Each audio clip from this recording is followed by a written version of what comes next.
اللہ تبارک و تعالی نے انسانیت کی رہنمائی کے لیے وقتاً فوقتاً کچھ لوگوں کو نبوت کا تاج پہنا کر مبعوث فرمایا۔ بعض انبیاء کو نبوت کے ساتھ ساتھ رسالت بھی عطا کی، اور سب سے آخر جناب محمد الرسول اللہ صلی اللہ علیہ وآلہ وسلم کو نبوت و رسالت عطا کرنے کے بعد اللہ تبارک و تعالی نے یہ اعلان بھی فرما دیا کہ اب محمد الرسول اللہ صلی اللہ علیہ وسلم کے بعد کوئی نبی نہیں ہے۔ اور اللہ تبارک و تعالی نے ہر نبی کو کچھ ساتھی عطا کیے، کچھ دوست عطا کیے جو نبی کی معاونت کرتے، ان کے پیغام کو پھیلانے کے لیے، توحید کو عام کرنے کے لیے، کیونکہ ہر نبی کی دعوت تو یہی تھی وما ارسلنا من قبلک من رسول الا نوحی الی انہ لا الہ الا انا فاعبدون۔ اسی طرح اللہ تبارک و تعالی نے جناب محمد الرسول اللہ صلی اللہ علیہ وآلہ وسلم کو ساتھی عطا کیے، دوست عطا کیے، صحابہ کرام رضوان اللہ علیہم اجمعین کہ جنہوں نے جب کلمہ کو پڑھ لیا، اسلام کو قبول کر لیا، پھر ان کے اوپر آندھی و طوفان آئے، پھر ان کے اوپر ظلم و بربریت کے پہاڑ توڑے جائیں، پھر ان کو جو ہے وہ سولیوں کے اوپر لٹکایا جائے یا تپتی ریت پہ لٹایا جائے، پھر ان کو جو ہے آگ کے انگاروں پہ لٹایا جائے، اس سب کے باوجود وہ اس قدر پختہ اور پکے ہو گئے کہ اللہ تبارک و تعالی نے اس بات کا اعلان اپنے قرآن میں فرما دیا اولئک الذین امتحن اللہ قلوبہم للتقوی، کہ میں نے ان کے دلوں کا امتحان لیا ہے۔ آپ نے تو بظاہر دیکھا، ان کے چہروں کو دیکھا گیا، ان کی سیرت کو دیکھا گیا، ان کے کردار کو دیکھا گیا، میں نے ان کے ظاہر کے ساتھ ساتھ ان کے باطن کو بھی دیکھا، ان کے دلوں کو ٹٹول کے دیکھا، مجھے ان کے دلوں کے اندر سوائے تقوی کے کچھ اور نظر نہیں آیا۔ لہم مغفرۃ واجر عظیم، ان کے لیے بخشش کا اعلان ہے، بہت بڑا اجر ہے۔ یہ بات تمام صحابہ کرام رضوان اللہ علیہم اجمعین کے لیے ہے۔ اور پھر بعض صحابہ ایسے ہیں کہ جن کی فضیلت مرتبہ بلند ہے، ان میں سے ایک جناب سیدنا ابو بکر صدیق رضی اللہ تعالی عنہ ہیں۔ ابو بکر کون ابو بکر ہے؟ اسلام کو پہلے پہل قبول کرنے والے ابو بکر۔ اور کون ابو بکر؟ کہ جب رسول اللہ صلی اللہ علیہ وسلم کی سارا زمانہ تکذیب کرتا تھا، سیدنا عمر بن خطاب رضی اللہ تعالی عنہ اور ابو بکر صدیق رضی اللہ تعالی عنہ کسی ایک مسئلے کے اندر ذرا الجھ گئے، محبوب علیہ الصلوۃ والسلام نے سنا، آپ نے دیکھا، چہرے کا رنگ تبدیل ہوا، پریشانی کے آثار آئے، محبوب علیہ الصلوۃ والسلام عمر کو مخاطب کر کے کہتے ہیں یار عمر، کیوں اس آدمی کو پریشان کرتے ہو، کیوں اس آدمی کا، اس ابو بکر کا دل دکھاتے ہو؟ عمر تمہیں نہیں پتا، جب سارے لوگ میری تکذیب کیا کرتے تھے، ابو بکر اکیلا میری تصدیق کیا کرتا تھا۔ جب سارے مجھے غم دیا کرتے تھے، یہ میرا غم گسار بنا کرتا تھا۔ جب سارے مجھے دکھ دیا کرتے تھے، یہ میرا ساتھی، میرا وفادار بن کے میرے ساتھ چلتا تھا۔ سیدنا ابو بکر صدیق رضی اللہ تعالی عنہ کی وفائیں، آپ کی جانثاری، آپ کی فداکاری محمد الرسول اللہ صلی اللہ علیہ وسلم پہ اس قدر ہے کہ رب تعالی اعلان فرماتے ہیں محبوب مکہ کو چھوڑ دیجئے، مدینہ کا سفر شروع کر دیجئے۔ اللہ ساتھ کس کو لوں؟ کوئی نہ کوئی ساتھ تو ہونا چاہیے۔ ایک ایک 11 ہو جاتے ہیں، جمع نہ ہو، دو نہ ہو، ایک ایک برابر پہ جب ساتھ چلتے ہیں تو 11 ہو جاتے ہیں۔ یہ زمانہ بولتا ہے۔ اللہ میں کس کو ساتھ لوں؟ فرمایا لینا ہے تو ابو بکر صدیق رضی اللہ تعالی عنہ کو ساتھ لے لیجیے، اور ساتھ لیا۔ جتنا محبوب چلے اتنا ابو بکر بھی چلے، جتنی محبوب کی عمر ہے اتنی جناب سیدنا ابو بکر صدیق کی بھی تقریباً عمر ہے، 2 سال کا فرق ہے۔ جتنا بڑھاپا رسول اللہ صلی اللہ علیہ وسلم پہ ہے اتنا ہی ابو بکر پہ ہے، جتنی تھکاوٹ رسول اللہ کو ہوتی ہے اتنی ہی ابو بکر کو ہوتی ہے، لیکن پیار کیا ہے، محبت کیا ہے، جانثاری کیا ہے، فداکاری کیا ہے۔ محبوب کو تھکتے دیکھا، پاؤں کو پھٹتے دیکھا، چلتے چلتے محبوب کے پاؤں کو سوجتے دیکھا، غار سور پہ چڑھتے ہوئے رسول کو دیکھا۔ ابو بکر صدیق رضی اللہ تعالی عنہ سے رہا نہ گیا، محبوب آپ چلیں، آپ کے پاؤں تھک جائیں، محبوب آپ چلیں، آپ کی ٹانگوں کے اندر درد پیدا ہو جائے، ابو بکر کے کندھے کس لیے ہیں؟ محبوب آپ کا چل چل کے تھک جانے کے بعد ابو بکر سے یہ بات گوارا نہیں ہے کہ آپ مزید چلیں، مزید تھکیں، درد پیدا ہو، آئیں ابو بکر کے کندھے حاضر ہیں، آپ ابو بکر کے کندھوں کے اوپر سوار ہو جائیے۔ اور پھر غار سور کی چڑھائیوں کو ابو بکر چڑھا۔ میں کہتا ہوں وہ غار سور کی چڑھائیاں صرف نہیں تھیں، وہ رسول اللہ کے ساتھ جانثاری کی چڑھائیاں تھیں، وہ رسول اللہ کے ساتھ وفاؤں کی چڑھائیاں تھیں، وہ رسول اللہ صلی اللہ علیہ وسلم کے ساتھ فدا ہونے کی چڑھائیاں تھیں، اور وہی چڑھائیاں آج دنیا کے اندر ابو بکر نے طے کی تھی، کل قیامت کے بعد رب کی جنتوں میں رسول اللہ کے ساتھ وہ چڑھائیاں چڑھتے نظر آئیں گے۔ سیدنا ابو بکر صدیق رضی اللہ تعالی عنہ کون ہیں اور خلیفہ بلا فصل کیوں ہیں؟ جناب سیدنا حذیفہ بن یمان رضی اللہ تعالی عنہ فرماتے ہیں میں رسول اللہ صلی اللہ علیہ وسلم کے پاس بیٹھا تھا، سلسلہ صحیحہ میں اس روایت کو نقل کیا گیا، فرمایا میں رسول اللہ صلی اللہ علیہ وسلم کے پاس بیٹھا تھا، محبوب علیہ الصلوۃ والسلام کی زبان رسالت نے حرکت میں آئی اور آپ نے یہ الفاظ عطا کیے۔ محبوب علیہ الصلوۃ والسلام فرماتے ہیں اقتدوا من بعدی الذین ابی بکر و عمر، میرے صحابہ میرے بعد، میرے دنیا سے چلے جانے کے بعد، میری غیر موجودگی کے اندر اقتدوا من بعدی الذین ابی بکر و عمر، جن لوگوں کی تم اقتدا کرو گے تمہیں چاہیے کہ تم اقتدا کرنا تو ابو بکر اور عمر کی اقتدا کرنا۔ جناب رسول اللہ صلی اللہ علیہ وسلم نے سب سے پہلے ابو بکر کو رکھا، پھر عمر کو رکھا۔ رسول اللہ صلی اللہ علیہ وسلم صحیح بخاری کی روایت ہے، محبوب علیہ الصلوۃ والسلام کے پاس ایک عورت آتی ہے، اللہ کے رسول میری یہ ضرورت پوری کر دیجئے۔ محبوب علیہ الصلوۃ والسلام فرماتے ہیں دوبارہ آنا۔ کہا اللہ کے رسول فلولا لا اجدتک، اگر میں دوبارہ آؤں تو میں آپ کو موجود نہ پاؤں تو میں کیا کروں؟ محبوب علیہ الصلوۃ والسلام فرماتے ہیں فإن لم تجدینی فأتی ابا بکر، اگر تو دنیا کے اندر مجھے موجود نہ پائے، اگر میں غیر موجود ہوں تو تو ابو بکر صدیق رضی اللہ تعالی عنہ کے پاس آ۔ مجھے بتائیے اس مسجد کا ایک امام ہے، اس امام نے کہیں جانا ہے، اس نے کسی ضرورت کے پیش نظر کہیں منتقل ہونا ہے، اپنے مصلے پہ اسی بندے کو چھوڑ کے جائے گا جس پہ اس کا سب سے زیادہ اعتماد ہوگا۔ یہ نہیں ہے کہ باقی نمازیوں پہ اعتماد نہیں ہوگا، باقیوں پہ بھی ہوگا، باقی بھی اس کے پسندیدہ ہیں۔ ایک باپ کے اگر 4 بیٹے ہوں تو ان میں سے کوئی نہ کوئی ایک ایسا ہوتا ہے جس کے ساتھ سب سے زیادہ محبت ہوتی ہے، جس کے اوپر سب سے زیادہ مان ہوتا ہے، جس کے اوپر سب سے زیادہ ایقان ہوتا ہے۔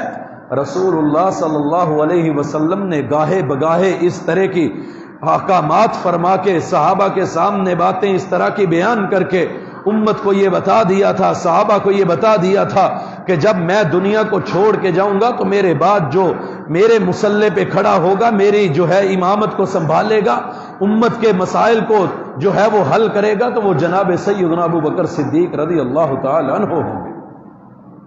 سنن نبی داؤد کی روایت ہے، محبوب علیہ الصلوۃ والسلام کے پاس ایک شخص آیا، کہا اللہ کے رسول میں نے دیکھا کہ آپ کا اور جناب ابو بکر صدیق رضی اللہ تعالی عنہ کا وزن کیا گیا، میں نے دیکھا آپ کا پلڑا بھاری رہا، پھر میں نے دیکھا حضرت ابو بکر صدیق رضی اللہ تعالی عنہ اور جناب عمر بن خطاب رضی اللہ تعالی عنہ کا وزن ہوا، جناب سیدنا ابو بکر صدیق رضی اللہ تعالی عنہ کا پلڑا بھاری ہو گیا۔ پہلے پلڑا کس کا بھاری رہا؟ کس کا بھاری رہا؟ وزن کس کا تھا؟ رسول کا اور صداقت کا۔ اب رسول اللہ صلی اللہ علیہ وسلم کا وزن زیادہ ہوا، پلڑا بھاری رہا، پھر ابو بکر اور عمر کا وزن ہوا۔ کہا پھر میں نے دیکھا کہ جناب سیدنا ابو بکر صدیق رضی اللہ تعالی عنہ کا پلڑا بھاری ہے، پھر جناب عمر بن خطاب رضی اللہ تعالی عنہ اور جناب عثمان بن عفان رضی اللہ تعالی عنہ کا وزن ہوا، تو میں نے دیکھا کہ حضرت عمر بن خطاب رضی اللہ تعالی عنہ کا پلڑا بھاری ہوا۔ اس کے بعد میزان کو اوپر اٹھا لیا گیا۔ محبوب علیہ الصلوۃ والسلام فرماتے ہیں اس خواب کی تعبیر یہ ہے، پہلا جو میرا اور ابو بکر کا وزن ہوا اس سے مراد رسالت ہے، میرے بعد خلافت ہے۔ فرمایا اس کے بعد حکومت ہوگی۔ رسول اللہ صلی اللہ علیہ وسلم نے امت کے سامنے اس بات کو رکھ دیا تھا کہ میرے بعد ہے تو کون ہے؟ ابو بکر صدیق رضی اللہ تعالی عنہ۔ اور خود محبوب علیہ الصلوۃ والسلام اپنا ایک واقعہ بیان کرتے ہیں، صحیح بخاری میں خواب بیان کرتے ہیں۔ محبوب علیہ الصلوۃ والسلام فرماتے ہیں میں نے دیکھا، اور ایک اور حدیث کے اندر اور کتاب کے اندر ایک اور صحابی سے بھی آتا ہے کہ انہوں نے خواب دیکھا، اللہ کے رسول کے سامنے بیان کیا۔ محبوب علیہ الصلوۃ والسلام فرماتے ہیں کہ ایک ڈول ہے، کنویں سے ڈول کو بھر کے نکالا جاتا ہے، اس سے زمین کو سیراب کیا جاتا ہے۔ کہا میں نکالتا رہا، میرے بعد جناب ابو بکر صدیق رضی اللہ تعالی عنہ اس ڈول کو نکالتے رہے، انہوں نے زمین کو سیراب کیا۔ فرمایا اس کے بعد جناب عمر بن خطاب رضی اللہ تعالی عنہ کی باری آئی، اور انہوں نے بڑی ہی پختگی کے ساتھ اور بڑے ہی زیادہ کثرت کے ساتھ ڈول کو نکالا اور جو ہے وہ پانی کو سیراب کر دیا۔ امام نبوی رحمہ اللہ اس حدیث کے اندر رقم تراز ہیں، فرماتے ہیں کہ جناب رسول اللہ صلی اللہ علیہ وسلم نے پہلے امت کی رہنمائی کی، اس کے بعد جناب ابو بکر صدیق رضی اللہ تعالی عنہ نے خلافت کو قائم کرنے کے بعد لوگوں کی تربیت کی ہے، مسائل کا سامنا کیا ہے، فتنوں کا سامنا کیا ہے۔ اس کے بعد جناب عمر بن خطاب رضی اللہ تعالی عنہ نے فتنوں کا سامنا کیا، زمین کے اوپر اسلام کے جھنڈے کو بڑی خوبصورتی اور بڑی پختگی کے ساتھ لہرایا ہے۔ جناب محمد الرسول اللہ صلی اللہ علیہ وسلم کے بعد یہاں پہ بھی کس کا نمبر رہا؟ جناب ابو بکر صدیق رضی اللہ تعالی عنہ کا۔ اور ابو بکر صدیق رضی اللہ تعالی عنہ اپنی منمانی سے خلیفہ نہیں بنے، خود آ کے ممبر پہ چڑھ کے نہیں بیٹھ گئے کہ آؤ میری بیعت کرو۔ حضرت ابو بکر صدیق رضی اللہ تعالی عنہ فرماتے ہیں میری رائے یہ ہے کہ عمر بن خطاب کو خلیفہ مقرر کر دیا جائے یا ابو عبیدہ بن جراح رضی اللہ تعالی عنہ کو خلیفہ مقرر کر دیا جائے۔ عمر کون ہے؟ لو کان بعدی نبی لکان عمر، جس کے بارے میں رسول اللہ فرمائے کہ میرے بعد اگر کوئی نبی ہوتا تو عمر ہوتا، لیکن نبوت کا دروازہ بند ہو چکا، لا نبی بعدی، میرے بعد کوئی نبی نہیں ہے۔ لا تقوم الساعۃ حتی لا تقوم الساعۃ، محبوب علیہ الصلوۃ والسلام فرماتے ہیں قیامت اس وقت تک قائم نہیں ہوگی۔ بہرحال یہ موضوع کسی اور طرف نکل جائے گا کہ میرے بعد 30 ایسے لوگ آئیں گے جو نبوت کا دعویٰ کریں گے۔ بہرحال یہاں پہ حضرت عمر بن خطاب رضی اللہ تعالی عنہ کے بارے میں فرمایا، تو وہ عمر جن کو حضرت ابو بکر صدیق رضی اللہ تعالی عنہ نے خلافت کی پیشکش کی، خلیفہ بننے کی پیشکش کی، اور وہ ابو عبیدہ بن جراح رضی اللہ تعالی عنہ جس کے بارے میں رسول اللہ صلی اللہ علیہ وسلم نے فرمایا تھا لکل امتی امین و امین امتی ابا عبیدہ بن الجراح رضی اللہ تعالی عنہ، فرمایا کہ ہر امت کا ایک امین ہوتا ہے، میری امت کا امین ابو عبیدہ بن جراح ہیں رضی اللہ تعالی عنہ۔ تو جناب صدیق اکبر نے خلافت کی پیشکش کی، حضرت عمر بن خطاب رضی اللہ تعالی عنہ نے کہا نہیں، آپ کے علاوہ کوئی اور اس وقت موضوع نہیں ہے، آپ اپنا ہاتھ آگے کیجئے، ہم بیعت کرنے کے لیے تیار ہیں۔ جناب صدیق اکبر رضی اللہ تعالی عنہ کو ان صحابہ کرام رضوان اللہ علیہم اجمعین نے خلیفہ بلا فصل، مسلمانوں کا سب سے پہلا خلیفہ منتخب کیا، اور آپ مسلمانوں کی کثرت رائے کے ساتھ خلیفہ منتخب ہوئے، اور ہوتے بھی کیوں نہ، اس امت کے اوپر ابو بکر کے احسان اس قدر ہیں، رسول اللہ صلی اللہ علیہ وسلم کے اوپر بھی احسان ہیں ابو بکر کے، کبھی کندھوں پہ اٹھا کے چلے، کبھی اپنی بیٹی کا رشتہ دے دیا، کبھی گھر کا سارا ساز و سامان اٹھا کے قدموں پہ نچھاور کر دیا، کبھی رسول اللہ صلی اللہ علیہ وسلم کو یہ کہتے ہوئے نظر آتے ہیں اللہ کے رسول میرا دل یہ چاہتا ہے کہ آپ میرے سامنے بیٹھے رہیں اور میں آپ کا دیدار کرتا رہوں۔ اس قدر محبت ہے ابو بکر کو، محبت ہے۔ جناب ابو بکر صدیق رضی اللہ تعالی عنہ دیکھا محبوب علیہ الصلوۃ والسلام کے گلے کے اندر کپڑے کو ڈالا گیا. مکہ کے کافر جو ہیں طرح طرح کے ظلم ڈھاتے ہیں، کبھی گندی اوجڑیوں کو ڈالا جاتا ہے، کبھی رسول اللہ صلی اللہ علیہ وسلم کو تانے دیے جاتے ہیں، گلے کے اندر کپڑے کو ڈال کے بل دیے جاتے ہیں. بھاگے بھاگے ابو بکر صدیق آئے. اتقتلون رجلا ان یقول ربی اللہ، اور تمہیں اللہ کا خوف نہیں آتا؟ تمہیں اللہ سے ڈر نہیں لگتا؟ کیا تم ایک آدمی کو اس وجہ سے قتل کر رہے ہو وہ کہہ رہا ہے کہ میرا رب اللہ ہے؟ پکڑا ابو بکر کو، مارا گیا، لہو لہان کر دیا گیا. ایک روایت میں آتا ہے کہ اس قدر مارا گیا کہ جناب صدیق اکبر بے ہوش ہو گئے. اٹھایا گیا، گھر کے اندر لے جایا گیا. ہوش آتے ہی یہ نہیں پوچھا کہ میری حالت کیسی ہے، مجھے زخم کتنے آئے ہیں. کہا مجھے یہ بتاؤ کہ جناب محمد الرسول اللہ صلی اللہ علیہ وسلم کا کیا حال ہے. یہ امت کے اوپر احسان ہے ابو بکر صدیق رضی اللہ تعالی عنہ کے. آج میرے اور تیرے تو دعوے ہیں کہ ہم رسول اللہ پہ قربان جائیں، ہماری جان آپ پہ قربان، ہمارا مال آپ پہ قربان، ہماری اولاد آپ پہ قربان.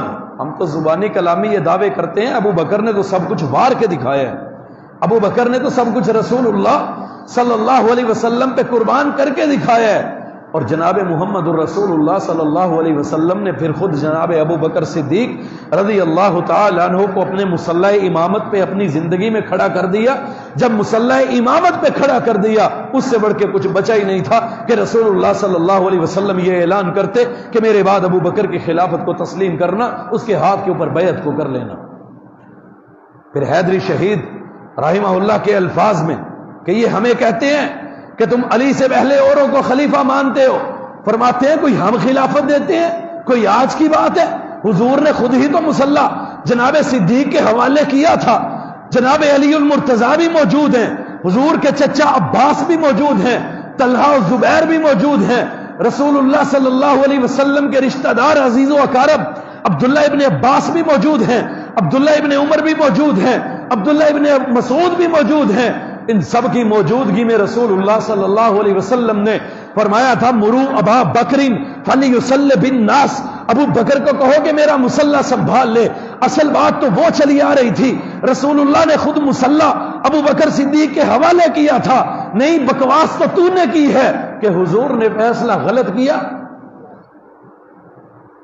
جناب صدیقہ کائنات امی عائشہ صدیقہ رضی اللہ تعالی عنہا فرماتی ہیں اللہ کے رسول محبوب علیہ الصلوۃ والسلام سخت بیماری کی حالت میں، جناب بلال آواز لگاتے ہیں الصلاۃ یا رسول اللہ، اللہ کے رسول نماز کا وقت ہو چکا ہے. لیکن محبوب علیہ الصلوۃ والسلام بیماری اس قدر شدید ہے کہ آپ اٹھ کر مصلی پہ جا نہیں سکتے، نماز پڑھا نہیں سکتے.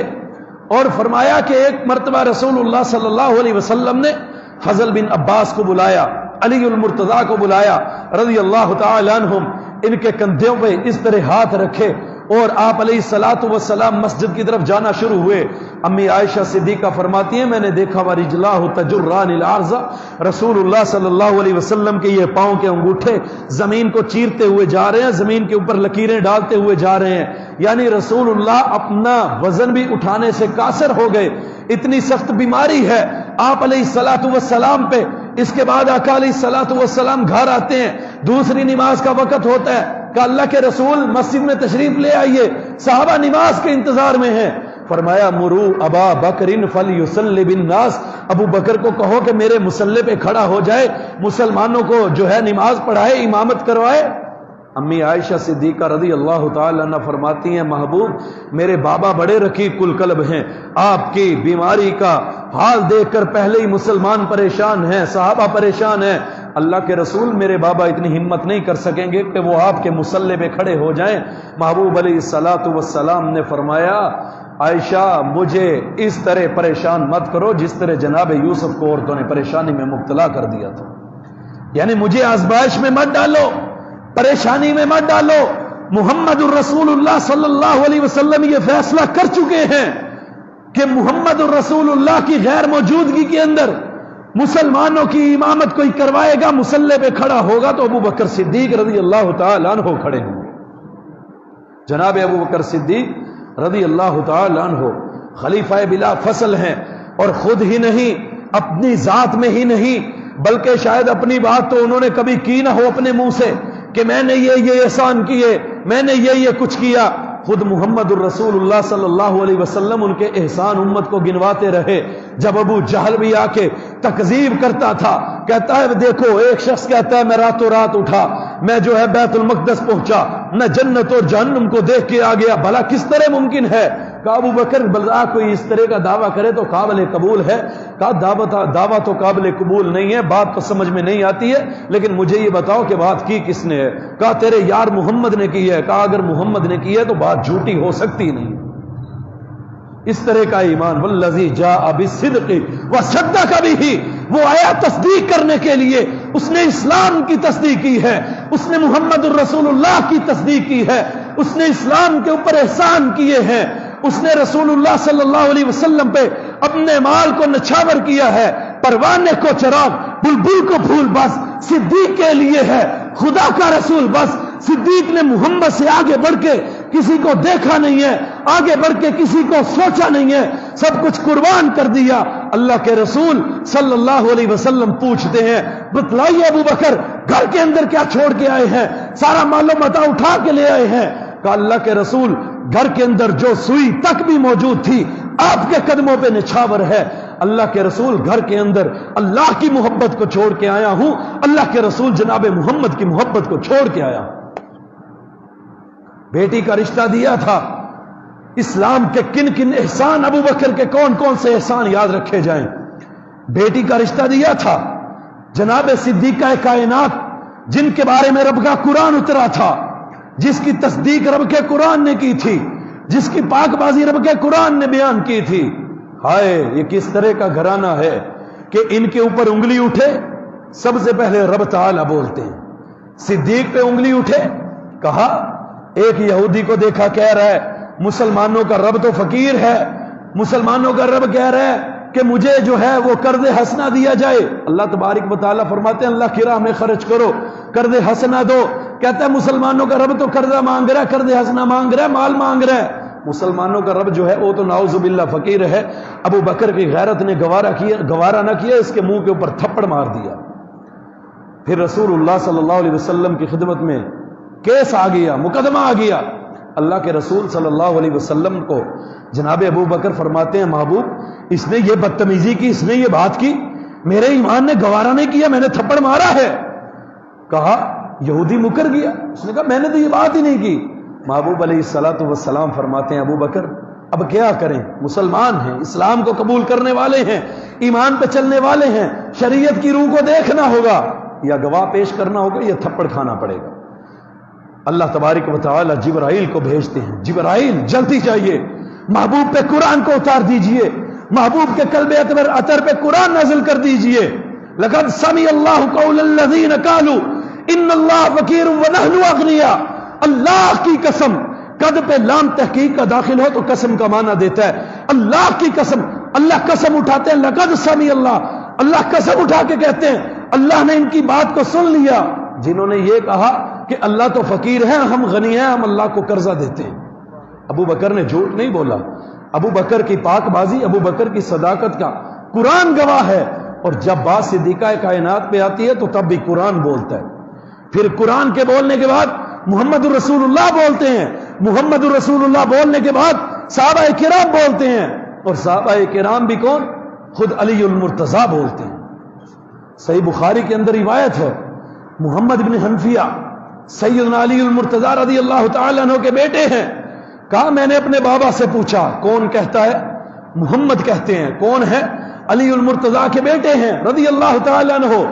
کہا میں نے اپنے بابا سے سوال کیا, میں نے کہا بتائیے ای الناس خیر بعد رسول اللہ صلی اللہ علیہ وسلم, مجھے بتائیے اللہ کے رسول صلی اللہ علیہ وسلم کے بعد سب سے بہتر انسان کون ہے.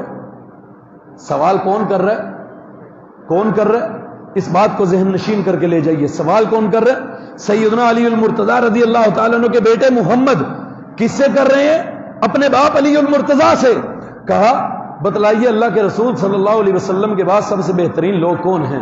سیدنا علی المرتضیٰ رضی اللہ تعالیٰ عنہ فرماتے ہیں ابو بکر, رسول اللہ صلی اللہ علیہ وسلم کے بعد سب سے جو شخص بہتر ہے روئے زمین کے اوپر وہ ابو بکر صدیق رضی اللہ تعالیٰ عنہ ہے. قلت ثم من, محمد کہتے ہیں میں نے پوچھا ابو بکر کے بعد کون ہے. تو حضرت علی المرتضیٰ فرماتے ہیں ثم عمر، ابو بکر کے بعد سب سے افضل کون ہے؟ عمر بن خطاب رضی اللہ تعالی عنہ۔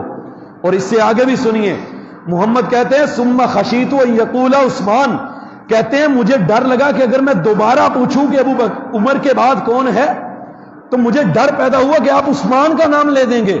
میں نے کہا ثم انت، عمر کے بعد آپ سب سے افضل ہیں؟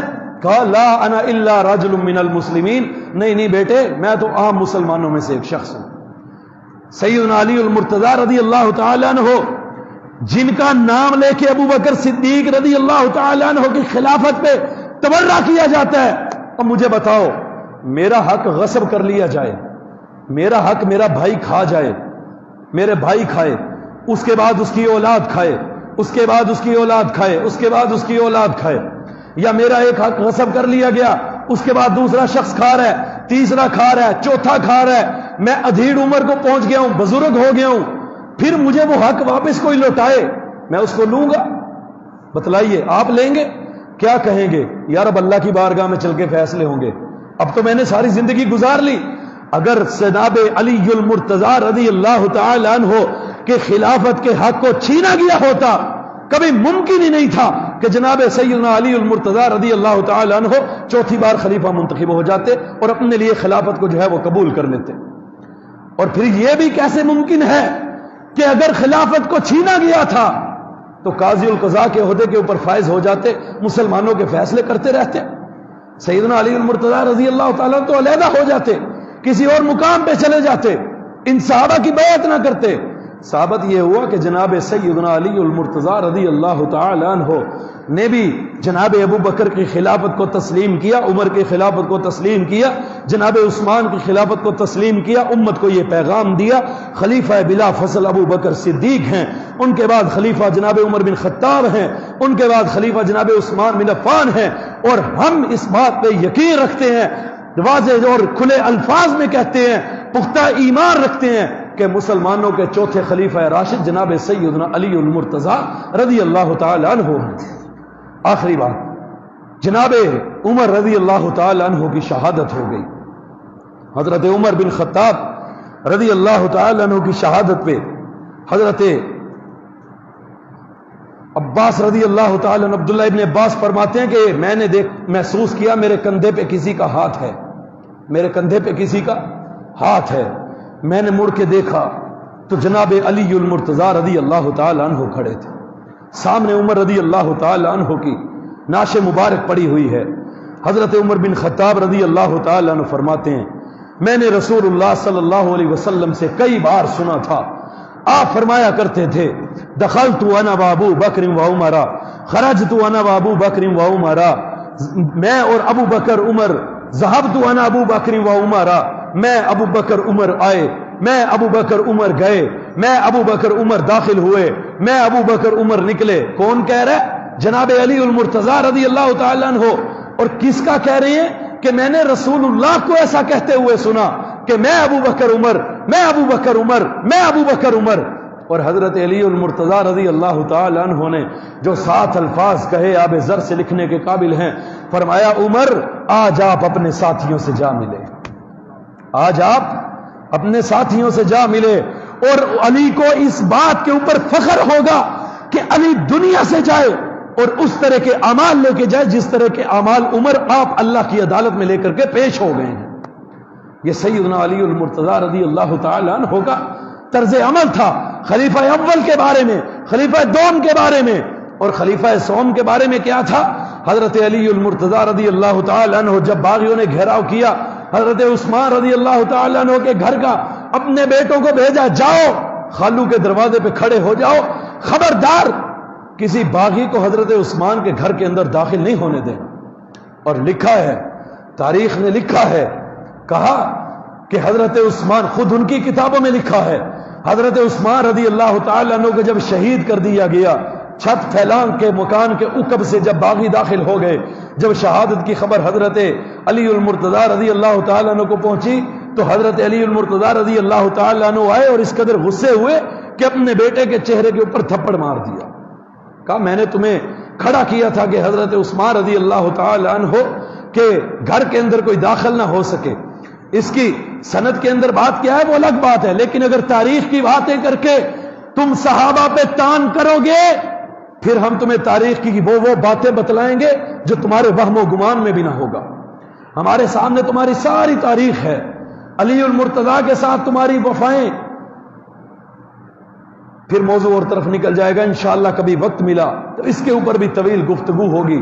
بہرحال جناب سیدنا ابو بکر صدیق رضی اللہ تعالی عنہ مسلمانوں کے خلیفہ اول ہیں، آپ کی امت کے اوپر بڑے احسان ہیں۔ اور یاد رکھیے جناب عمر رضی اللہ تعالی عنہ نے جو فتوحات کا سلسلہ چلا، جو آپ نے 22 لاکھ مربع میل کے اوپر حکومت کی، اور پھر آپ کے بعد جناب عثمان رضی اللہ تعالی عنہ نے اسلام کے جھنڈے کو جتنا لہرایا اور اس کو وسیع کیا، آپ کے بعد حضرت علی المرتضیٰ رضی اللہ تعالی عنہ وہ تو بیچارے پھر فتنوں کا شکار رہے، ان کی سازشوں کا شکار رہے۔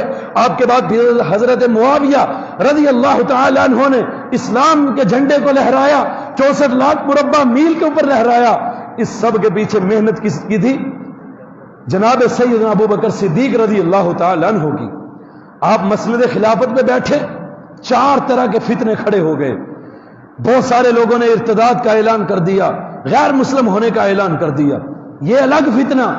اس کے بعد کچھ لوگوں نے زکوٰۃ نہ دینے کا اعلان کر دیا، زکوٰۃ کے منکر ہو گئے، کہا ہم آپ کو جمع نہیں کروائیں گے، ہم اپنے طور پہ اس کا جیسا کریں حساب کریں گے۔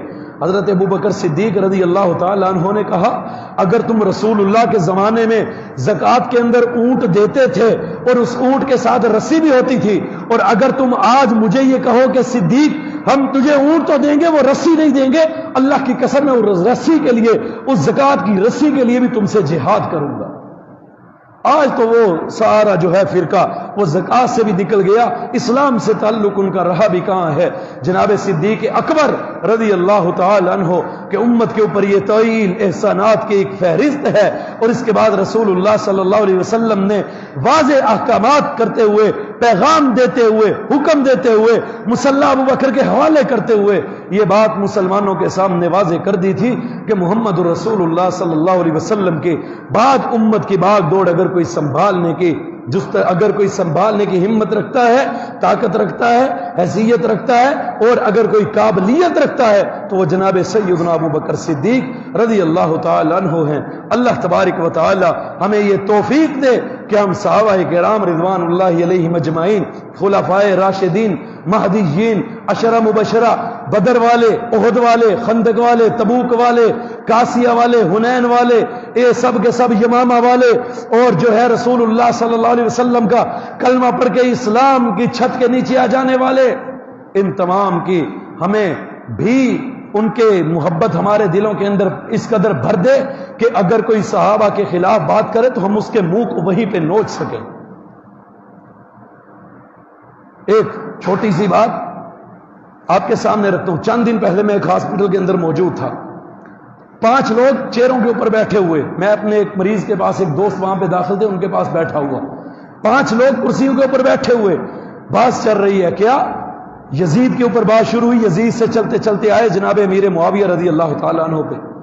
اب امیر معاویہ پہ آئے تو میں تھوڑا سا دور بیٹھا ہوا اور میں ان کی باتوں کو تو سن رہا تھا۔ اب یزید تک آپ بحث کرو، آپ باتیں کرو، لیکن اگر تمہاری باتیں رسول اللہ صلی اللہ علیہ وسلم کے صحابہ پہ جائیں، تمہاری زبانیں صحابہ پہ کھلیں، اللہ کی قسم ہے میں سمجھتا ہوں جو حلالی ہے اور اپنے آپ کو مسلمان سمجھتا ہے وہ برداشت نہیں کر سکتا۔